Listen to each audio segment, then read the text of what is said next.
É isso, gente. É isso, gente. Já vamos começar uma entrevista exclusiva com o nosso presidente da República, Jair Messias Bolsonaro. Fiquem ligadinhos aí. Já vamos começar. Estamos aqui na Rádio Viva FM, Rádio Viva FM Vitória, Rádio Viva FM Cachoeiro de Itapemirim, Rádio Viva FM Linhares, Rádio Viva FM São Mateus. São 4 emissoras aqui no estado do Espírito Santo, senhor presidente, neste momento em rede com a rede massa de rádio aqui no estado do Espírito Santo, com mais 12 emissoras em rede neste momento, então, falando para aproximadamente 80% do povo capixaba. Bom dia, senhor presidente, alegria tê-lo aqui com a gente na Viva FM nesta manhã de segunda-feira. Bom dia, Reginaldo, Lauriette, todos os ouvintes da nossa Viva FM. Uma satisfação falar com vocês. Senhor presidente, na final do ano, início desse ano, o senhor teve aí uma pequena intercorrência na saúde, chegou a ser hospitalizado, e aí o povo, muito curioso, saber como é que está a saúde do presidente da República neste momento. Tudo é decorrência da facada lá de 2018. Como eu sofri 4 grandes cirurgias, 2 delas colocaram todo o intestino para fora, alguns outros órgãos também. Um dos efeitos colaterais que eu vou ter que conviver com ele chama-se aderência. Então, nas curvas lá do intestino, pode entupir, né, no linguajar popular aí. E daí, ou sai de maneira normal, né, com pouca intervenção, ou via intervenção cirúrgica. Graças a Deus, me superei 2 vezes sem intervenção. Então, pela minha idade, pelo meu passado, talvez minha vida bastante saudável, né, eu estou bem, graças a Deus. Que boa notícia, senhor presidente, que o presidente começa o ano de 2022 com boa saúde para trabalhar pela nação. Presidente Bolsonaro, o senhor editou uma medida provisória que possibilita aos estudantes a renegociarem suas dívidas com o FIES.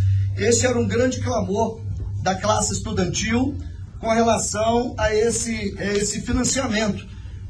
O senhor tem ideia, senhor presidente, do que isso vem atender a comunidade estudantil em todo o Brasil, ansioso por poder estar financiando essa dívida? Tirar das costas dessa garotada que se formou, né, esse peso enorme de uma dívida que está impagável. Na verdade, está impagável. Foram estimulados a fazer curso superior no passado, abriram muitas faculdades privadas apenas para ganhar dinheiro, faculdades essas que serviam para imprimir diploma, na verdade. Terminava o curso e não dava a devida qualificação aos estudantes. Logicamente, isso não foi uma regra, tivemos boas particulares também, mas como regra, foi dessa forma. E nós detectamos, né, alguns meses atrás, 1.700.000 jovens, ex-alunos do FIES, formados, desde 2017 inadimplente. Com a questão da pandemia, muitos perderam emprego, perderam sua renda, isso se agravou. Então nós resolvemos fazer para esses 1.070.000 jovens, dar-lhes a oportunidade de ficar livre dessa dívida. Ou seja, se anistia tudo quanto é juros, correção monetária, que porventura existiam, né? E do que sobrou, 92% era perdoado. Eles pagam apenas 9% disso. E esse 9% ainda pode ser parcelado. Para os demais, o desconto é de 86%. Então, uma oportunidade ímpar para a garotada aí ficar livre das dívidas do Banco do Brasil e Caixa Econômica. Muitos até foram formados, bem formados, e não conseguem botar seu negócio para frente, porque depende muitas vezes de empréstimo, e como tem uma dívida nesses bancos, eles não podem fazer nada. Então, estamos tirando essa garotada de uma certa clandestinidade, entre aspas. Então, 1.070.000 é apenas jovens totalmente inadimplentes de 2017 para cá. A verdade é que o estudante com essa situação resolvida já vai para a sala de aula, vai para a faculdade com muito mais tranquilidade para fazer os seus estudos. A verdade é essa, né, senhor presidente? Para ele trabalhar, eu entendo que esses 1.070.000 já estejam formados, tenham concluído já a universidade. Aqueles que, porventura, não concluíram, concluíram. Tá? E vão poder voltar para o mercado, ou abrir um negócio, ou se apresentar como empregados, né? Sem essa dívida enorme. Imagine, essa dívida ultrapassa aí, em média, a casa dos R$50.000 por cabeça. Presidente Bolsonaro, o Espírito Santo tem uma vocação natural para as atividades portuárias, né? Temos os portos aqui do estado que exportam para toda a nação, aliás, para fora do Brasil, e com o programa de estímulo à cabotagem, além da diminuição do tráfego rodoviário, gera também segurança nas estradas. Essa medida também irá ter um impacto forte, não temos dúvida disso, no preço direto das mercadorias ao consumidor. Portanto, é prioridade para o governo esse estímulo na questão portuária na nação? Olha, é um trabalho que vem sendo feito pelo Ministério da Infraestrutura, ministro Tarcísio, né? É a BR do Mar, é a cabotagem, é o comércio aqui entre nós mesmos aqui no Brasil, né? Ninguém vai passar o Oceano Atlântico.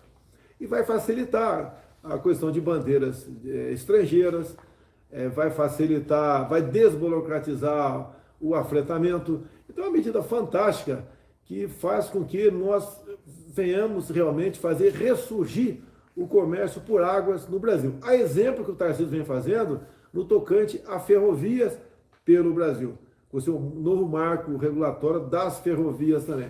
Então está sendo concluída, basicamente, né, uma revolução no transporte do Brasil, quer seja aquaviário, quer seja ferroviário. Isso não vai afetar aí os nossos caminhoneiros, em hipótese alguma, até porque o caminhoneiro, o que é melhor para ele é o frete mais curto.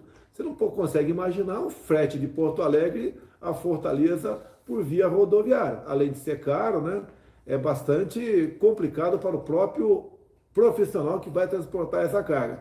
Isso é melhor ir por mar. Então essa medida estão fazendo que a nossa navegação era muito fechada, né, e não tinha chance de evoluir, e ela foi desburocratizada agora, depois da aprovação de um projeto nosso no Parlamento Brasileiro. Senhor presidente, um tema aqui que tem gerado uma certa polêmica, isso vem debatido desde o final do ano passado, está em tramitação no Congresso Nacional a liberação dos jogos de azar, né? A verdade é que muitos dizem que a liberação dos jogos vai gerar emprego, vai gerar renda, mas tem uma outra parte significativa que também vê como a questão do vício, de famílias e outras situações. Como é que o senhor vê essa discussão no Congresso? Sei que o debate está lá, mas como que o presidente Bolsonaro vê essa discussão, presidente Bolsonaro? Olha, você tem que falar em números, né? No Parlamento foi aprovado o regime de urgência desse projeto, se eu não me engano, com 300 e poucos votos. Então é um sinalizador que, se eu vetar aqui, como já falei que vetaria, o veto seria derrubado lá. Mas é uma briga interna muito grande para o Parlamento. Eu já fui sondado por parte de algumas lideranças como me comportaria em aprovando o projeto. Eu falei que vetaria o projeto.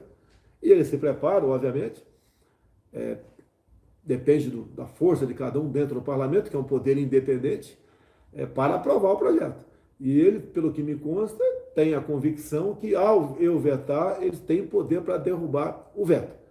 Eu não posso dizer o que vai acontecer. A minha posição como chefe do executivo, até indo na linha que você falou aí, os jogos de azar, no meu entender, não são bem-vindos no Brasil. Alguns falam que no começo os grandes cassinos não estariam abertos às pessoas mais humildes, mas é uma porteira que se abre, que a gente não sabe o que pode passar depois dela aberta. Então, nossa posição é apenas uma, tranquilamente, é veto ao projeto. Ok, presidente Bolsonaro, o 5G está programado para começar este ano no Brasil, né? Isso vai impactar muito na vida do cidadão brasileiro e também da economia. Tem previsão de fato, senhor presidente, quando que começa a funcionar o 5G? Olha, segundo o Ministério das Comunicações, o ministro Fábio Faria, ele falou que até meados desse ano, praticamente todas as capitais já terão 5G. Obviamente, será um pouco restrita ainda, mas é um grande passo que ele deu. Não tivemos nenhum problema por parte dessa licitação e vem trazer realmente uma revolução enorme para nós aqui no Brasil.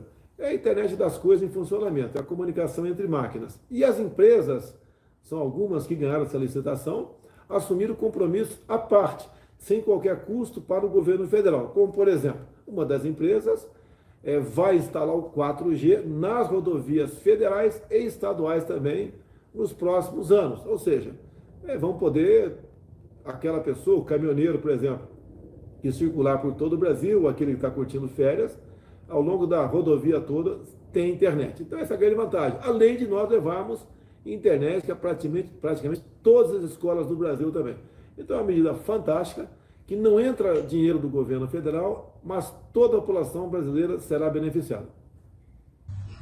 Ok, presidente Bolsonaro. Gente, o presidente Bolsonaro conosco aqui através da Rádio Vida FM. em todo o estado do Espírito Santo, em rede com a rede Massa de Rádios. Presidente Bolsonaro, o governo federal trouxe para o cidadão brasileiro o esperado Auxílio Brasil, não é isso? Que visa atender famílias de baixa renda. Agora eu queria lembrar de um fato, presidente, quando o senhor traz um programa como esse, eu me recordo numa ocasião que o senhor estava numa cidade, acho que é a cidade satélite aí de Brasília, nas redondezas aí do plano piloto, quando o senhor esteve na casa de uma cidadã e pôde se deparar com uma geladeira, abriu a geladeira vazia, e todo o Brasil pôde lembrar naquela ocasião, quando o senhor mostrou aquela cena. É difícil assinar uma medida como essa sem lembrar daquele detalhe, daquela cena que o senhor viveu na casa daquela cidadã, não é isso, presidente? Olha, primeiramente, eu ando no meio do povo. Sempre andei como deputado, desde o primeiro dia, também como presidente da República. Essa minha ida, onde eu pedi para a senhora abrir a geladeira, nós vivíamos aqui lockdown, quase no Brasil todo. Então, muitas pessoas, em torno de 38 milhões, que viviam da informalidade. É a cabeleireira, é aquele elemento que conserta a tua geladeira em casa, é o que vende um salgadinho na rua, um churrasquinho de gato na praça, água no sinal. Essas pessoas perderam completamente a sua renda, ficou zerado, né? E eu fui visitar essas pessoas para ver como estavam sobrevivendo. E daí, obviamente, essas pessoas não tinham realmente, a vida delas era trabalhar de manhã para comer de noite. E essa era uma dura realidade que estava passando. E nós criamos o auxílio emergencial de R$600 lá em 2020, e que salvou essas pessoas numa situação muito mais complicada. Bem, com o passar do tempo, o Bolsa Família, a média era R$190. Se a média era 190, tinha gente que ganhava um pouco mais, outros ganhavam um pouco menos. Resolvemos criar, então, o Auxílio Brasil, onde, no mínimo, cada pessoa no Brasil, são 17 milhões de famílias, vão receber, no mínimo, R$400. Então, é uma medida bem-vinda, até porque, por ocasião da pandemia, como consequência da pandemia e da política do fica em casa, a economia te vê depois, tivemos inflação bastante alta nos alimentos, como tivemos nos combustíveis também. Isso não aconteceu apenas no Brasil, aconteceu no mundo todo. No Brasil foi menos violenta essa perda para a população. Então, o auxílio emergencial, que eu posso dizer que aí no Espírito Santo, né, atinge 202 mil famílias aí no Espírito Santo. Já começou a ser pago em dezembro do ano passado. O mês de janeiro começa a ser pago a partir de amanhã. Ok, presidente Bolsonaro, olha, a partir de agora, a Lauriette, que apresenta conosco aqui na Rádio Viva também outros programas, vai estar conversando com o senhor e fazendo mais algumas perguntas. Ok, presidente, seguimos com a entrevista então. Bom dia, presidente. Que bom vê-lo com saúde, viu? Prazer tê-lo. Saudades do nosso parlamento. Pois é. Estamos aí na Rádio Viva, não só no Espírito Santo, mas todo o Brasil também nos acompanhando, né? Através da internet. E vamos continuar essa entrevista que a gente já esperava há tempos, né? Que bom que já chegou. Nós estamos acompanhando, presidente, um novo crescimento de casos da nova variante da Covid-19 no Brasil. Como o governo federal tem enxergado esse novo momento da pandemia? Lauriette, primeiramente, eu não tenho o controle das ações contra a pandemia. O Supremo Tribunal Federal reservou a mim apenas enviar recurso para estados e municípios, além de material e outras medidas também. Mas na ponta da linha eu não posso falar, o Espírito Santo vai ser fechado, não vai. É o que vai acontecer com vocês aí. E tudo que eu falo sobre pandemia, a grande mídia distorce completamente. Então, mesmo eu lendo uma matéria aqui, de um jornal qualquer, de circulação nacional, mesmo eu lendo, no dia seguinte, eles batem em mim como se eu estivesse interferindo e fosse contra o combate à pandemia. Deixa bem claro, foi o nosso governo que comprou 400 milhões de doses de vacina. Então eles continuam me acusando de ser contra a vacina. Mas como contra se eu comprei 400 milhões de doses?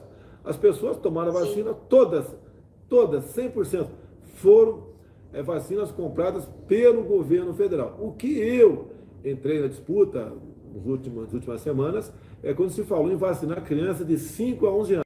Ou seja, prevaleceu a vontade nossa, do Ministério da Saúde, onde as crianças podem se vacinar desde que os pais autorizem. E fiquem sabendo dos possíveis efeitos colaterais, que não são poucos. Então a nossa participação é por aí. Se o Supremo restabelecer o comando das ações da pandemia para mim, eu tenho pronto aqui o que faria poucas horas depois. Não falo agora, isso vai ser uma polêmica enorme, vai ser uma crítica muito grande contra a nossa pessoa, mas nós fizemos a coisa certa durante a pandemia. Não faltou dinheiro para estados, não faltou para municípios, não faltou meios, não faltou médicos para quem pediu, transporte de doentes para um lado, para outro, oxigênio, fizemos toda a nossa parte. Inclusive, somos um exemplo para o mundo no tocante à aquisição de vacinas. Então, todos aqueles que tomaram vacinas devem, graças ao governo federal. Eu não sei por que a reação contra a minha pessoa nessa questão no tocante à pandemia. E uma coisa que ficou polêmico também, né? E todo dia, cada dia que passa, vê que estava com razão, eu sempre defendi a autonomia do médico.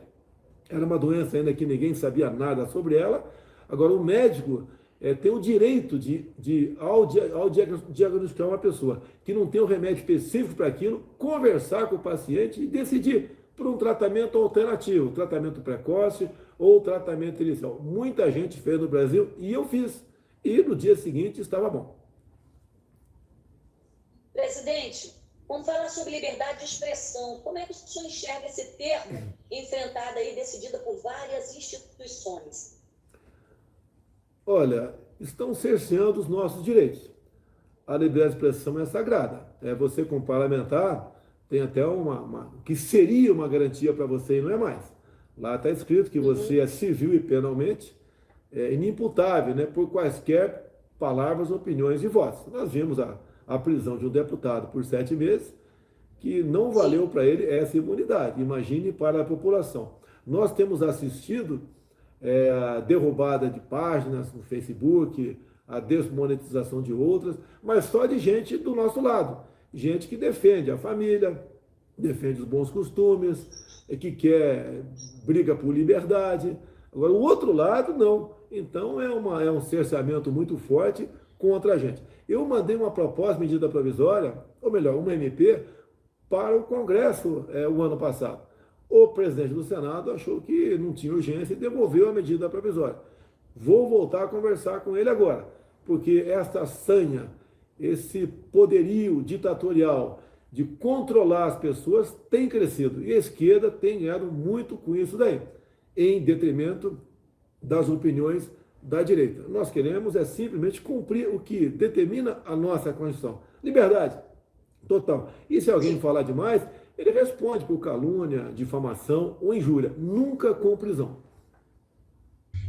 Agora, a taxa de desemprego tem diminuído.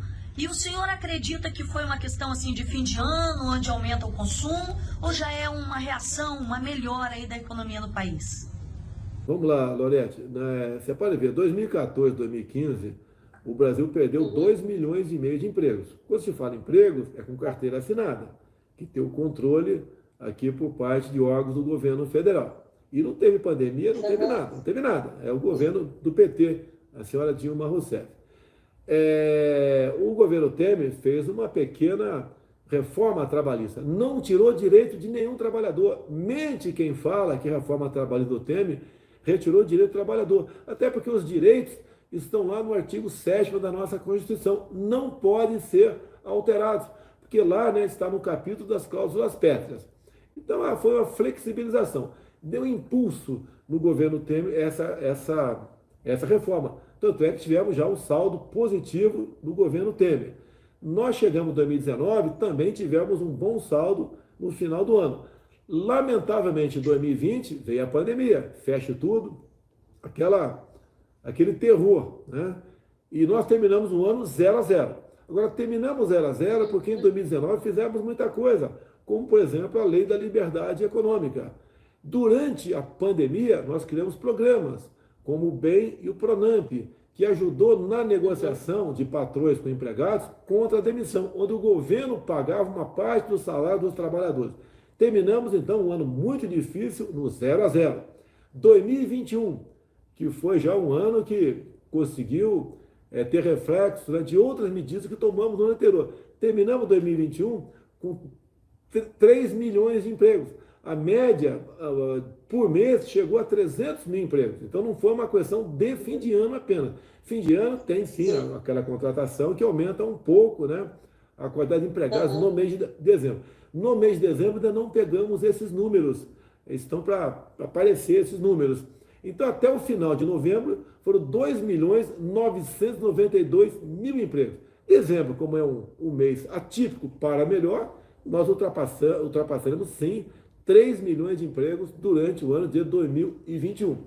2022 está começando agora. Novas medidas, novos programas estamos fazendo. O mais importante que a gente faz desde o começo do mandato é a desburocratização, desregulamentação e tantas outras coisas para ajudar aquela pessoa que quer empreender, que quer trabalhar por outro lado também, tenha facilidade na busca desse seu objetivo. É isso. Presidente, pela primeira vez na história do Brasil, nós temos um líder cristão, temente a Deus e que respeita a família e seus princípios. E por essa razão, o senhor é claro que a gente tem visto, né, críticas de uma parte da população que inclusive pede liberação de aborto, de drogas e tantos outros temas aí que destoam do conceito familiar cristão. Nesse tema aí, a gente quer mudar só um olhar um pouquinho em questão do presidente Bolsonaro para o cidadão Jair Messias Bolsonaro. Como o senhor vê essas bandeiras contrárias a determinados princípios da família? Ô, Laurete, desculpa aqui, você falou como cidadão, né? Eu não deixo ser presidente de qualquer situação, mas como cidadão aqui, a esquerda que é o poder. Tá? E a maneira melhor dela chegar ao poder é destruindo os valores familiares. Se a gente puxar um pouquinho mais para trás, né, quem tem mais de 30 anos de idade aí vai entender. Tivemos lá atrás um PLC, um projeto de lei, chamado 122, que passou na Câmara esse projeto, numa sessão à noite eu não tinha ninguém presente. Ela, por exemplo, um padre ou um pastor que porventura se negasse a realizar um casamento entre pessoas do mesmo sexo, ele pegava 3 anos de cadeia. Foi uma briga enorme lá no Senado depois e acabou, né, o projeto sendo arquivado no Senado Federal. Mas foi uma grande medida, né, para tentar destruir os valores familiares e atacar diretamente no coração dos cristãos do Brasil. Bem, com o passar do tempo, também lá em 2010, você deve lembrar, não sei se você lembra, final de 2010, tinha acabado as eleições, onde eu denunciei o tal do PNDH3, ou seja, era um projeto do governo do PT, final do governo Lula, né? Dilma começou no ano seguinte, onde tinham 180 capítulos voltados para outros tipos de família.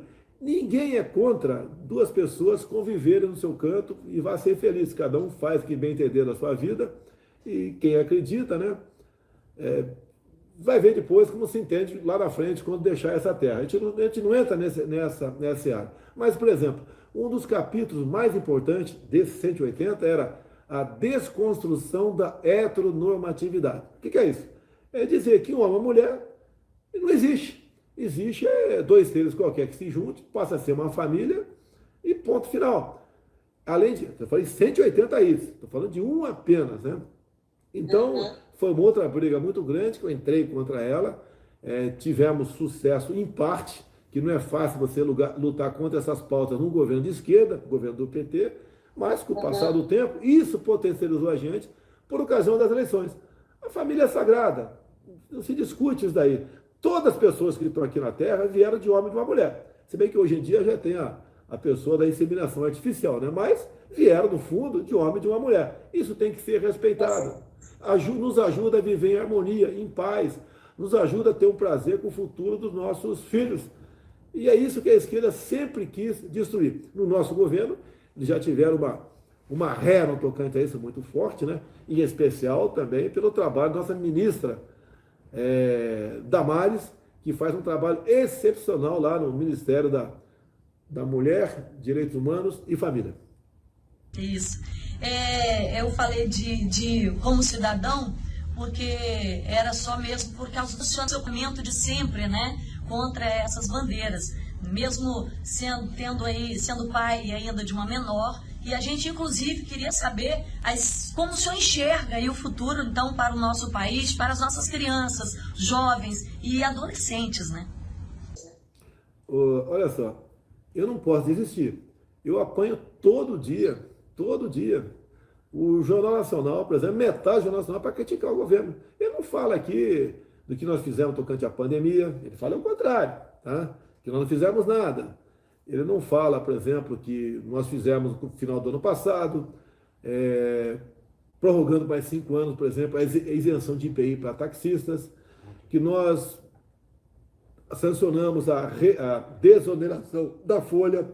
17 setores do Brasil vão pagar menos aí da sua folha salarial, que ajuda a manutenção de empregos, entre tantas e tantas outras medidas. Então, o que acontece? O que eles fazem? Querem que eu desista. Eu não vou desistir. Não tenho apego por essa cadeira que está aqui, mas entendo que estou aqui por uma missão de Deus. Afinal de contas, ele salvou minha vida em 2018, quando ninguém acreditava, os médicos mesmo não acreditaram, né? Depois de eu tomar 3 litros de sangue, que eu poderia sobreviver, dada a gravidade da facada que eu sofri. Sobreviver. Uma eleição também que foi praticamente um milagre. A gente não tem quase nada ao nosso lado, né? A não ser Deus e povo, obviamente. Mas no tocante a partido político, verba, não tínhamos.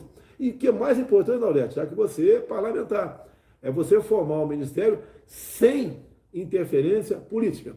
Porque não é uma regra, né? Mas tem muitos grupos políticos que querem botar lá o seu indicado, o seu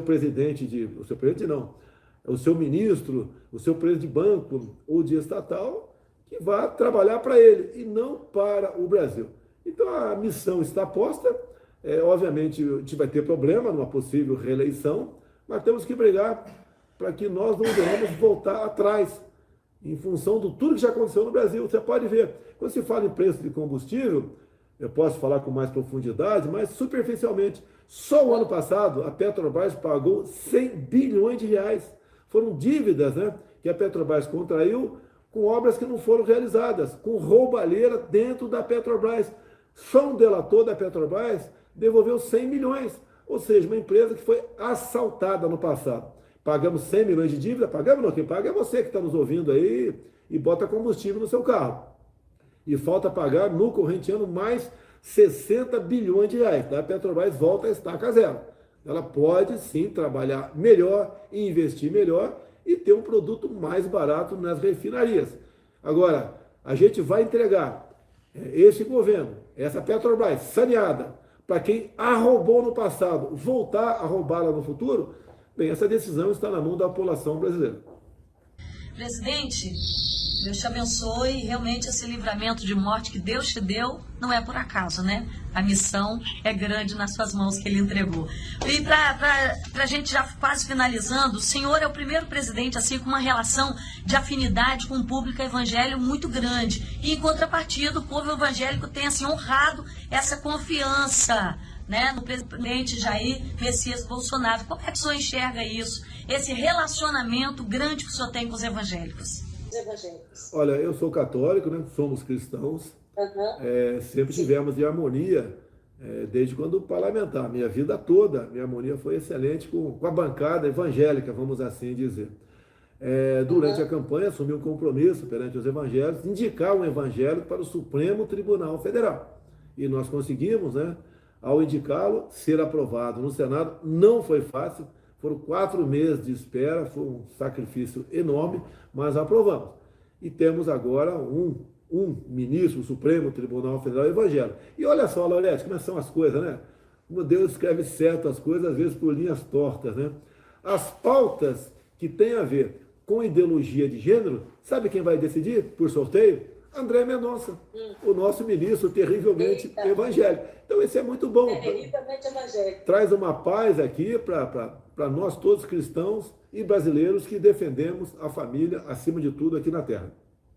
Presidente, encerrando a nossa entrevista aqui, depois o Reginaldo vai se despedir também, deixa uma palavra aí para o nosso povo capixaba, né? O Brasil todo está nos ouvindo, mas o povo capixaba que te ama muito.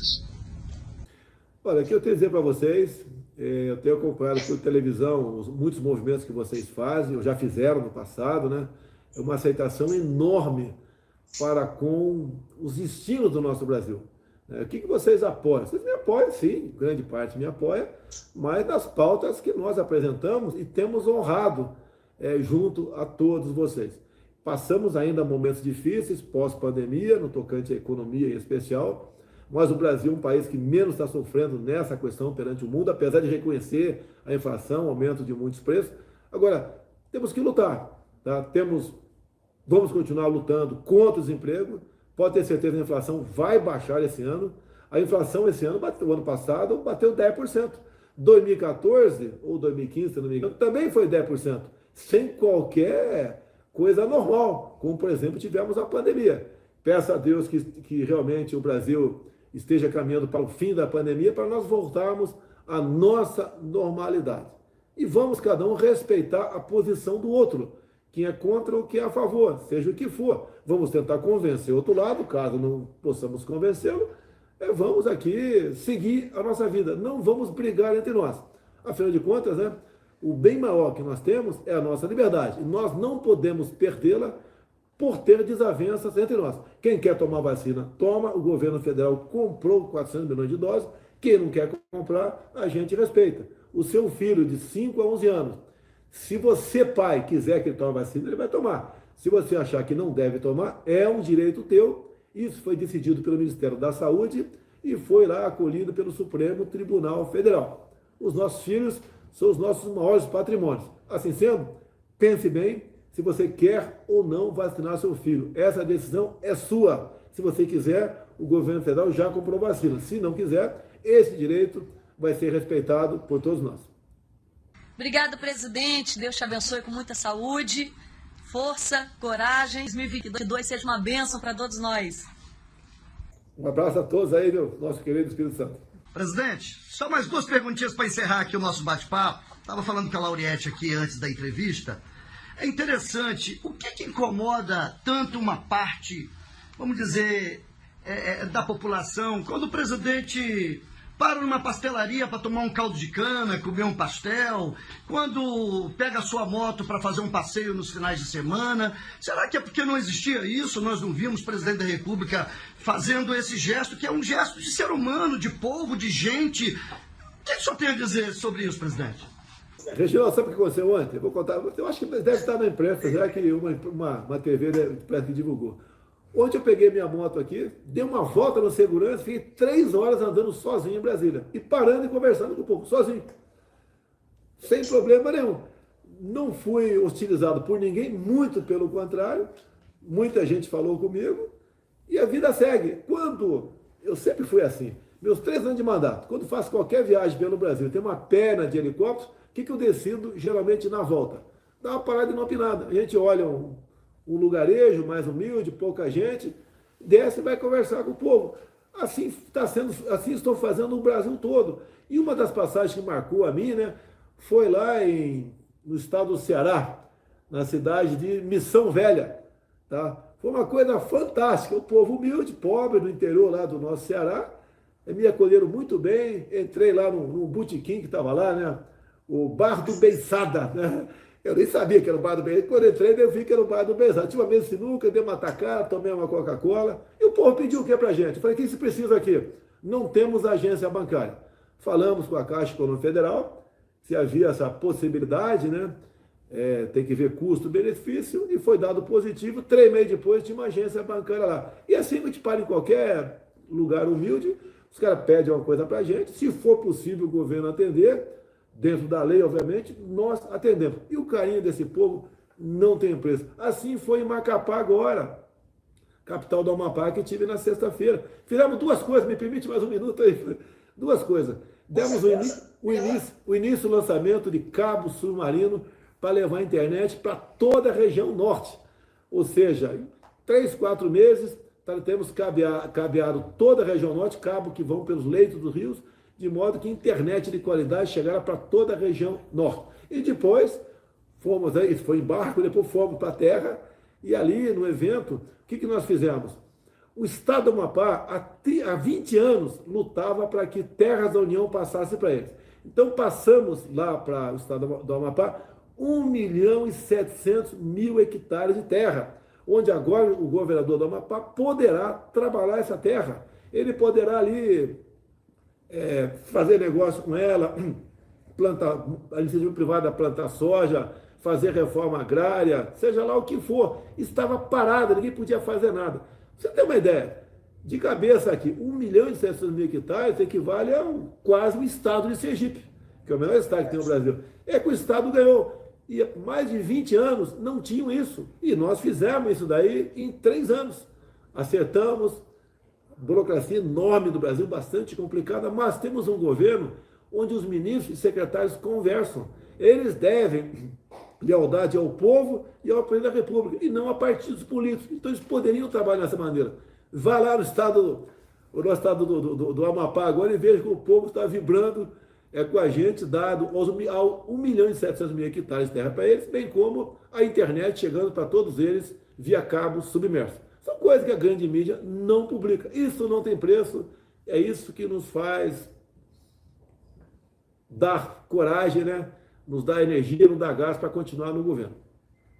Para encerrar, senhor presidente, inclusive o senhor, quando veio aqui no Espírito Santo cumprir aquela agenda lá em São Mateus, no norte do estado, no retorno, o senhor foi ali numa comunidade ali do município de Aracruz, e isso ficou marcado até hoje lá. Tem tudo a ver com essa nossa conversa aqui agora, né? Ele sempre fala, a primeira vez que o presidente parou aqui, é lógico, de helicóptero, é a primeira vez mesmo. E não tinha esse costume no passado. A gente via no passado os presidentes muito fechados. Não conversa com o povo, fica em casa. De vez em quando, alguém fala palavrão para mim também. Alguém joga pedra, né, no sentido figurado. Faz parte, né? Eu gostaria que as pessoas que xingam pudessem conversar comigo. Xinga porque os caras me xingam de fascista às vezes. Eu peguei uma pessoa, né? O que é fascista? Eu não sabia. Eu não sabia o que era fascista e me xingava de fascista. Fascista é quem, né, a grosso modo, quem fecha o poder em suas mãos. Quem faz isso é a esquerda. São as ditaduras de esquerda.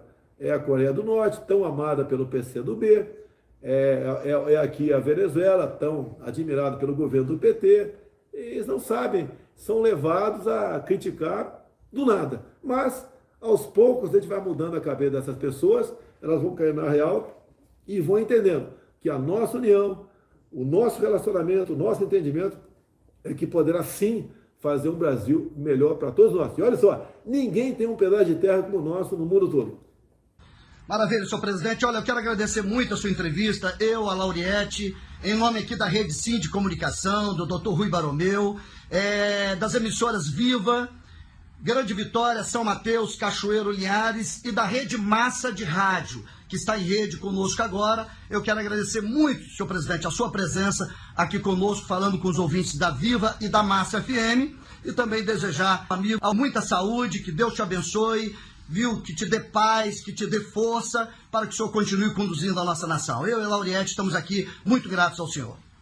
Muito grato. Obrigado, Rede Viva, pela oportunidade. Realmente falar ao vivo não tem preço. E mais ainda, ser apresentado por duas pessoas espetaculares que foram realmente nos sabatinando naquilo que interessava para a nossa população. Muito obrigado mais uma vez. Deus abençoe o nosso Brasil. Bom dia, presidente. Bom dia.